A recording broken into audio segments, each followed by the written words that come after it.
Welcome to the Rated Rabbi Sports Card Podcast, where sports cards and pop culture meet the 1984 All-Star Game.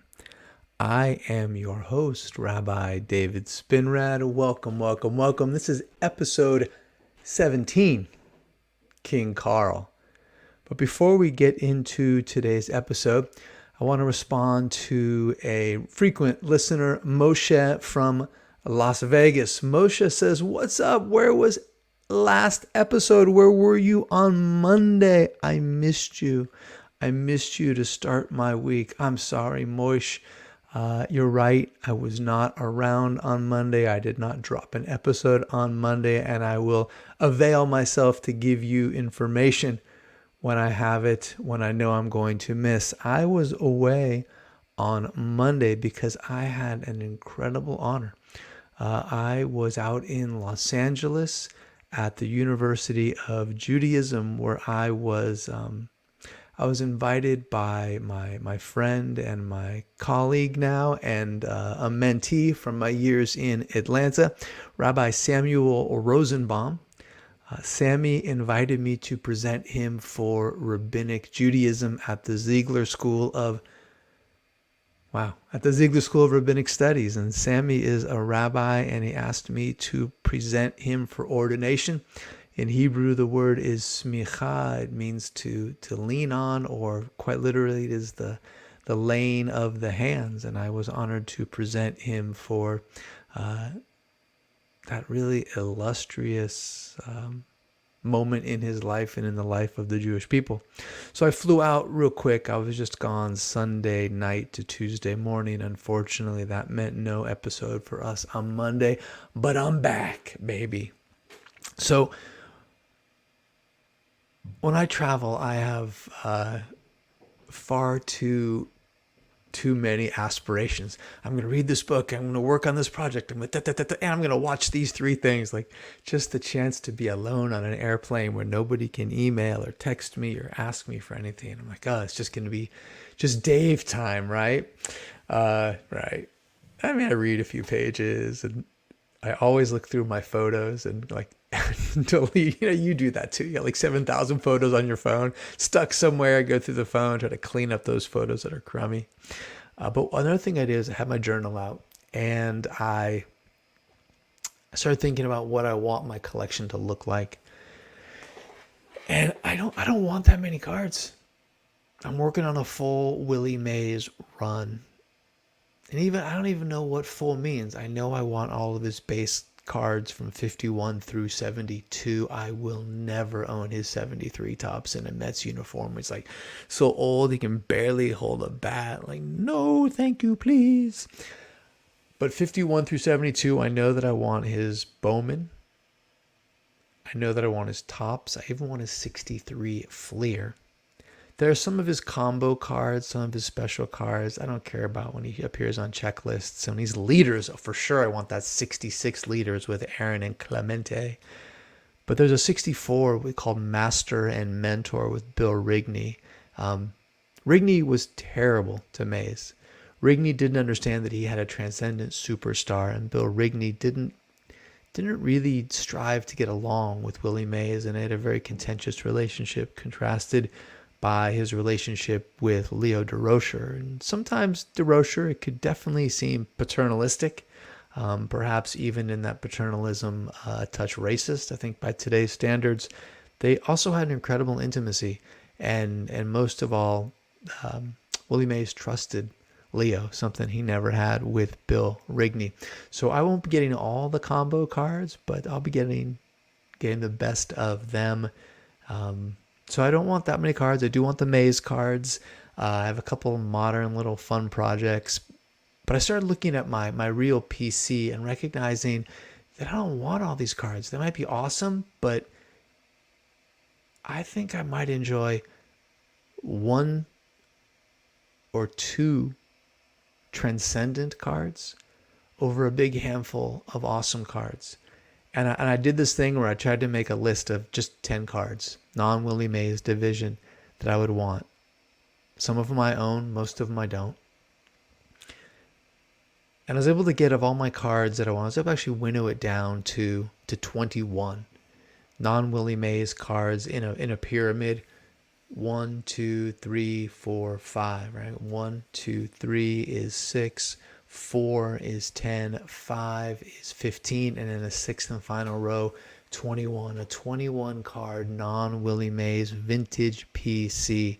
And I might even go less and less and less and less. I just want my life to feel lighter and less encumbered, not more. I look around and it's so odd to be a collector and also not dig on the clutter. That's where I'm at right now, and trying to really like buy less and think more. Let me know what you think. Tell me about how you're collecting, what you're collecting, what your psychology is. I really love the adage, and in the end, what we collect is ourselves. So who are you? Tell me who you are. Tell me what you're collecting. Tell me why you're collecting. Tell me how you are collecting. Give me a like, a subscribe, and most of all, best of all, tell somebody. If you're into what we're doing here, which is on a long, slow journey through the 1984 All-Star Game, episode 17, and we haven't even gotten to the ceremonial first pitches yet. All right.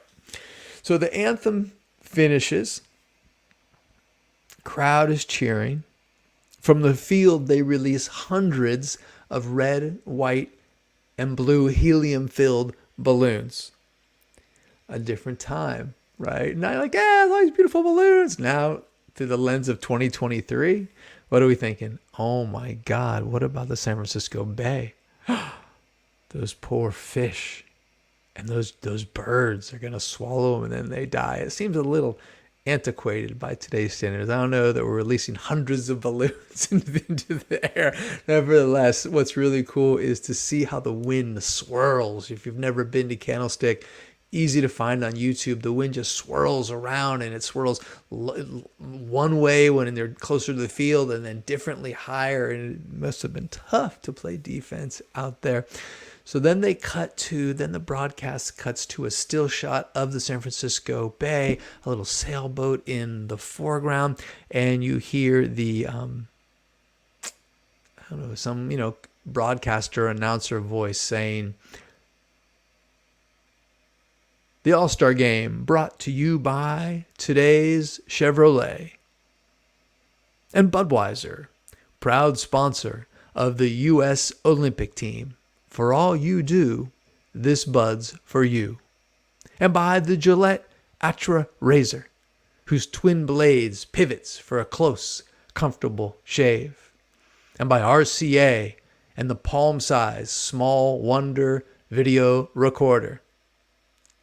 And then they cut to regular commercials. There's a commercial for Budweiser, of course, and it says U.S. Olympic men's wrestling coach. The vibe is very, not quite Vision Quest, but it's very much all the right moves. 66 Stack Monster, 66 Stack Monster. Very much all the right moves. If you've never seen All the Right Moves, it's a great movie. I think it's one of Tom Cruise's best, at least when I was an adolescent, I did. It's high school football in the western Pennsylvania hills. It's good. I think Chris Penn is in the, let me know, I didn't do any research. I think Chris Penn is his football buddy. Then, of course, the Chevrolet has an ad for today's hottest selling Cavalier, Goodyear Vector tires. And then the last commercial is one of those bumper spots where they have an ad for the program. I'm going to show you here on the camera, not going card cam, just going to go handheld. We talked about the cover in an earlier episode, that great image of the All-Star Game. Willie Mack, Willie Mays, and Marichal are the stars. In the background, you have the bridge and stars and a cable car. But what I want to show you today is inside. This is a great, great vehicle for some memories. The only one I want to spend time on today is right here on page 72 in your program. It is an ad for a starter jacket featuring Darryl Strawberry. The ad says, "A salute to the stars. The All-Star Game is here, again a baseball tradition. Starter salutes the stars, past, present, and future, like Darryl Strawberry of the Mets, a rising star." And this is how old I am. This is a long time ago. For the name of the nearest starter supplier, write to starter, 360 James Street, New Haven, Connecticut, 06513. That's a thing you totally do. You're 13 years old. I'm going to write to starter so I can know where the nearest starter supplier is. Look at this gorgeous blue starter jacket with the collar, right? The matching collar and wrist cuffs, the Mets patch on the shoulder and the NY on the breast. This is an OG awesome starter jacket when there was just really, this was the style, right?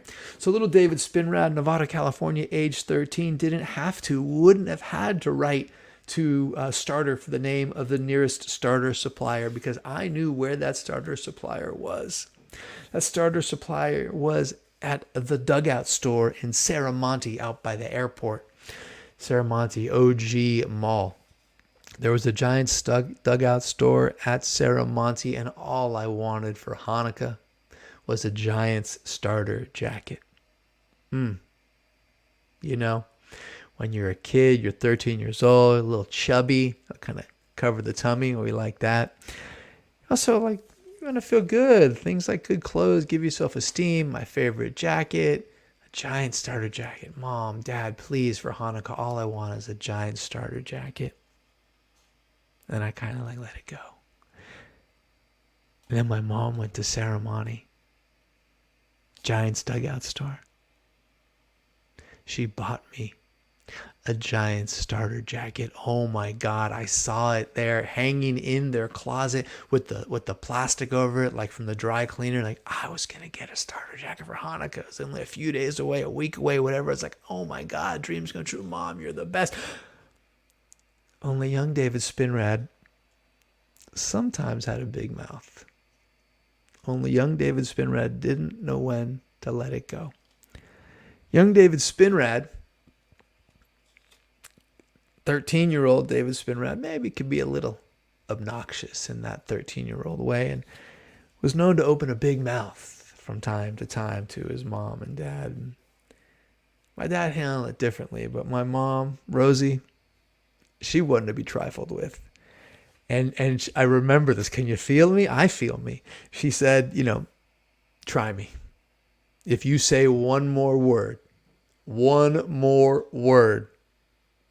I'm going to take that jacket back to Serramonte. And I'll be darned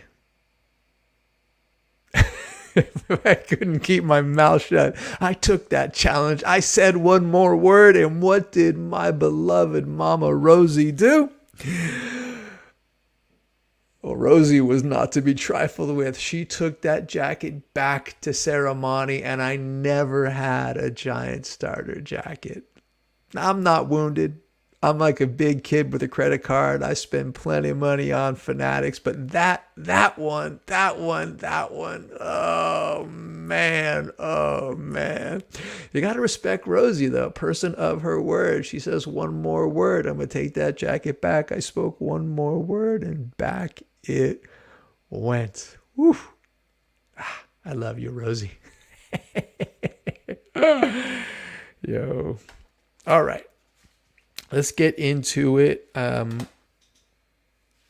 Come back from the break. Al Michaels is on the mic, and he says, let's set the defense for the National League. At first base, the leading vote getter, Steve Garvey. At second, the emerging star, Ryne Sandberg.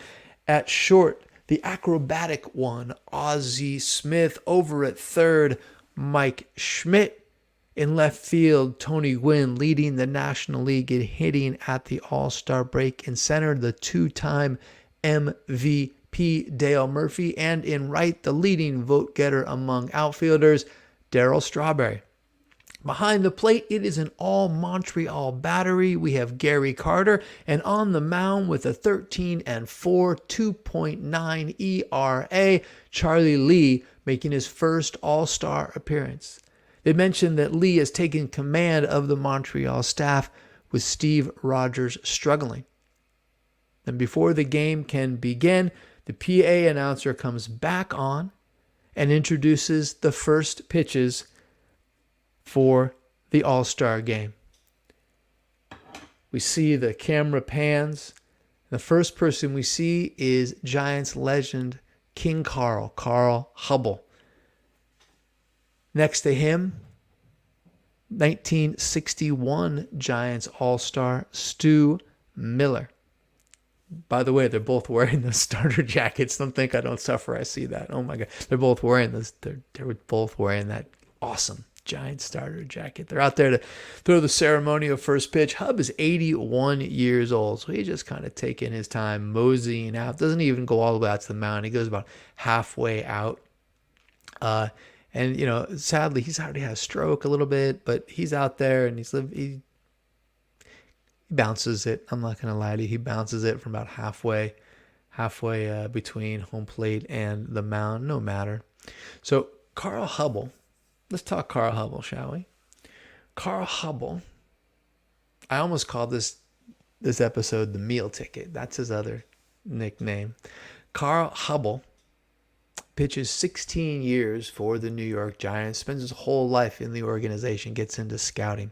16 years in the org from 1928 through 1943. He is a 9-time All-Star. Bear in mind, there were no All-Star games before 1933. 9-time All-Star. He is a 2-time Most Valuable Player, 1933 and 1936. In his career, he wins 253 games, has a 2.98 ERA, and a 68.5 WAR. 2-time MVP, never wins the Cy Young. Why? Because there was no Cy Young Award given until 1956. The first Cy Young Award winner, remember 1956, they only gave one. There was not a Cy Young in the AL and the NL. The first Cy Young Award winner, 1956, Don Newcomb, Brooklyn Dodgers. That's a surprisingly pricey card, right? The 56 Topps, great Newcomb card, iconic set. I think the Newcomb card is so expensive because A, that's the roster from the 55 Dodger World Series winning team. B, he's a historic player. First Cy Young, first African-American also to win MVP, I believe. Of course, I did no research on that. You'll let me know in the comments if I got that wrong.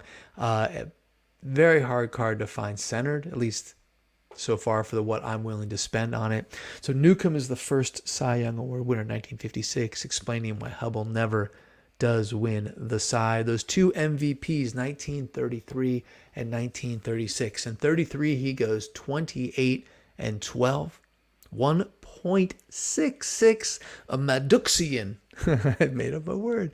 A Maddox-like Maddoxian ERA, 1.66, throws 10 shutouts, pitches 308 and 2/3 innings. 1936 goes 26 and 6 with a 2.31. Let's look at a card. All right, I'm going to show you my favorite card of Carl Hubbell, his 1935 Diamond Stars, acquired at the 2022 National in Atlantic City. I love this card. Let me tell you why. First of all, Art Deco.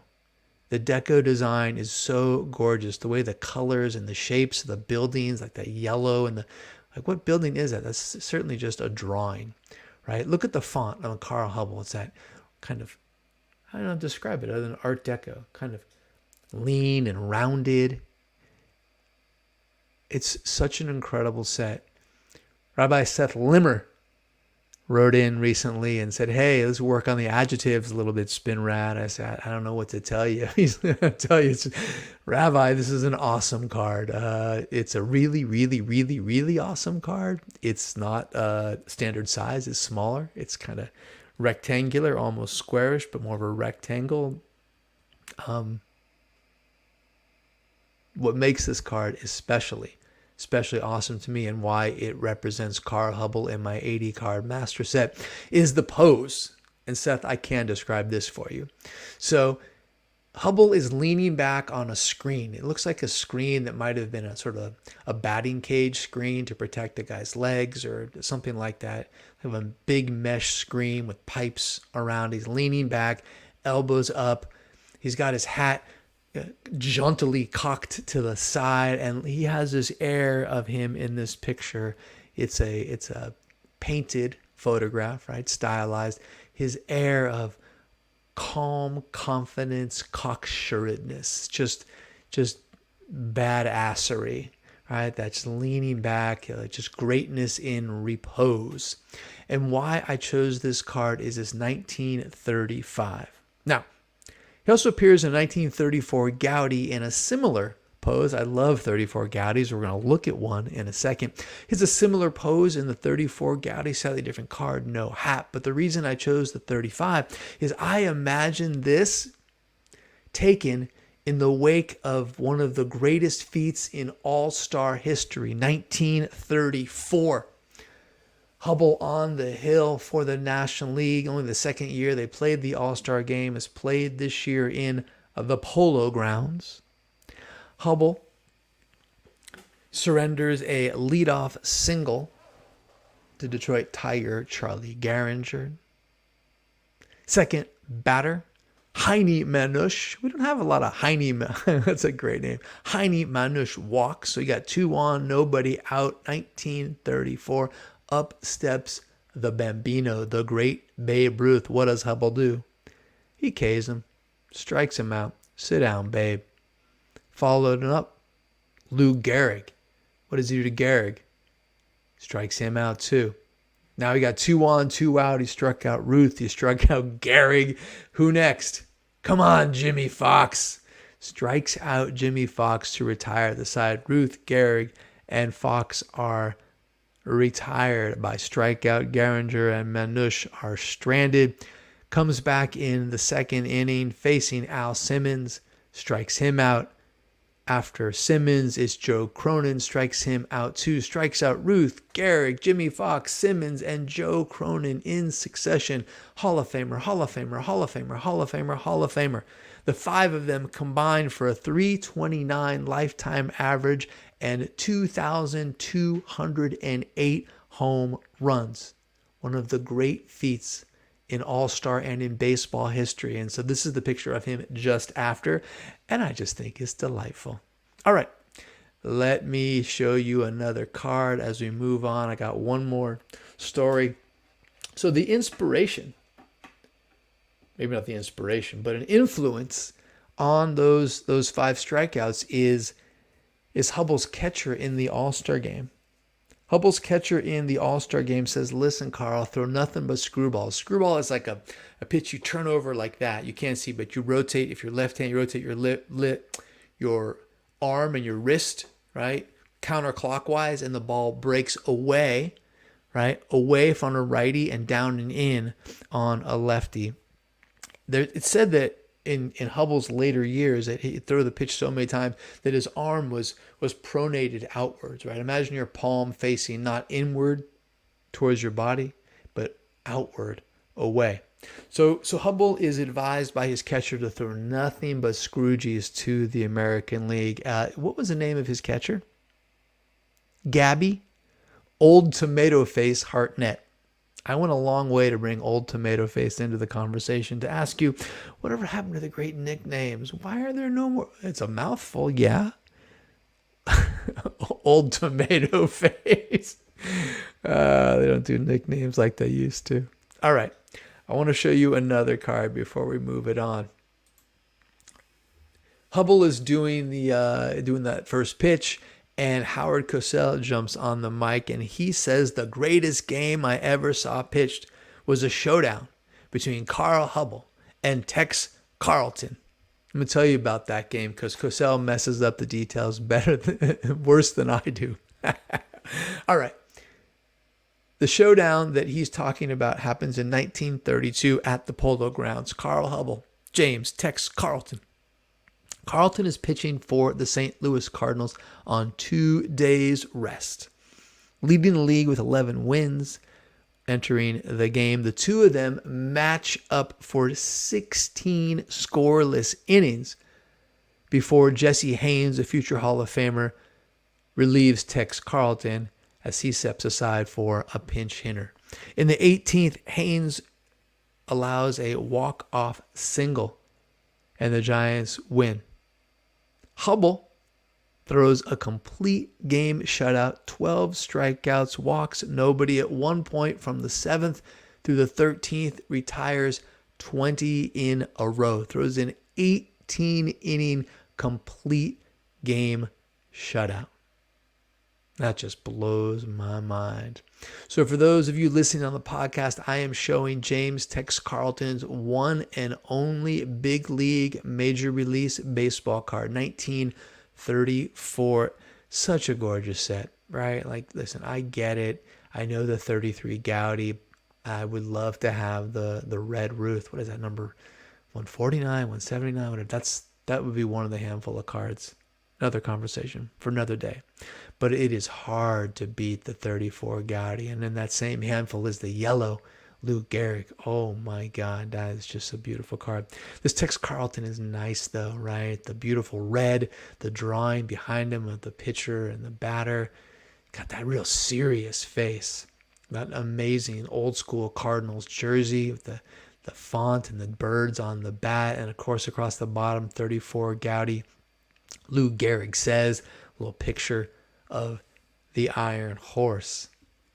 Man, I have wanted to show you these cards side by side for probably a year.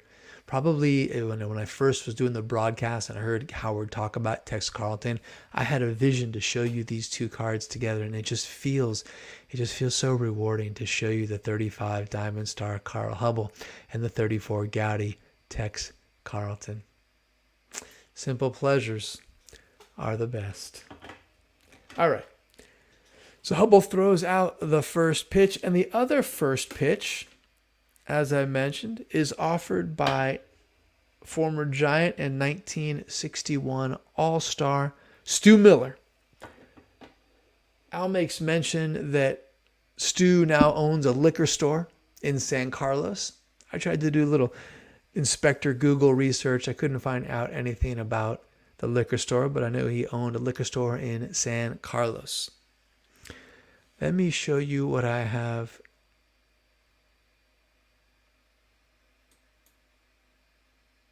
I have two items to show you today. I have Stu Miller's 1961 Topps. My least favorite set of the decade. There's like two little rectangles on the bottom with his name, but it's a cool picture of Stu. Looks like a spring training or before a game in a little posed wind-up position. It's a nice clean card. It looks great on the wall next to Hubbell. And then next to him is the Welcome to Candlestick Park in 1984 All-Star Game honorary Cronin candlestick. Yeah? Very special. So the original ones, I was at the first Cronin candlestick game. They were these little orange pins that said, I came, I saw, I survived. I don't remember the Latin, but English, I came, I saw, I survived. They were given out to fans who stayed through the end of extra inning night games out in the tundra of the stick. Everybody who passed through the turnstiles of the 84 All-Star Game got one of these. This one is mine. Still remains in the package, sealed like the day I got it, sponsored to you by Light Beer. Everything you always wanted from a beer and less. Let me read the text. This honorary Cronin candlestick, provided through the courtesy of Miller Light Beer, is a special commemorative version of the award presented to Giants fans, as I said, who stayed to the end of an extra inning night game. It recalls the last All-Star game here at Candlestick Park in 1961, when the Giants' ace reliever, well, he did lead the team in saves with 17 in 1961. Ace reliever Stu Miller was called for a balk when a particularly fierce gust of wind blew him off the mound. I hate to tell you, it didn't blow him off the mound. It caused him to lose his balance as he was going into his windup. It was a balk, but didn't blow him off the mound. Please accept it with our best wishes as a memento of a night when you demonstrated the fortitude and courage of our Giants fans, the fans who hang in there. So hang in there was the motto of the season. That's how bad it was. Giants go 66 and 96 and 84. I remember the commercials and the jingle on KMBR. Sometimes you win, sometimes you lose, because winning isn't something you can always do. Giants hang in there. Yeah, dark times. Signed by team president and owner Bob Lurie. Pretty cool button though. It says 84 All-Star Game. Has this picture of Stu Miller in agony, the wind blowing across his face, blowing his hat off. Oh my God. Miller had a pretty good career. Pitched 16 years in the big St. Louis Cardinals, Philadelphia Phillies. Actually was a member of the final New York Giants team. 1957 came west with the team, so played in the Polo Grounds. Later played for Baltimore, and in his final season, actually just 2 appearances, age 40 for the Atlanta Braves. A starting pitcher, a relief pitcher, became exclusively a reliever in 1961. As I said, led the team in saves. No, I had it right. Led the league in saves in 1961, and again led the league in 1963. One more fun tidbit beyond owning a liquor store in San Carlos. In 1967, pitching for the Baltimore Orioles, Stu Miller pitched in a combined no-hitter along with Baltimore Orioles starter Steve Barber. What's the big deal? They threw a no-hitter and lost the game 2-1.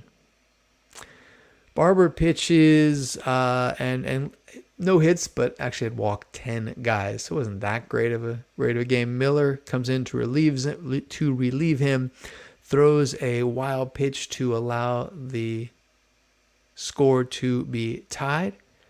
Ground ball to Mark Belanger, the great one, the super skinny Mark Belanger. What do you do with Mark Belanger? You have him field ground balls to short. He boots it. E6. Orioles lose 2-1. Stu Miller, no hitter. But the loss. All right.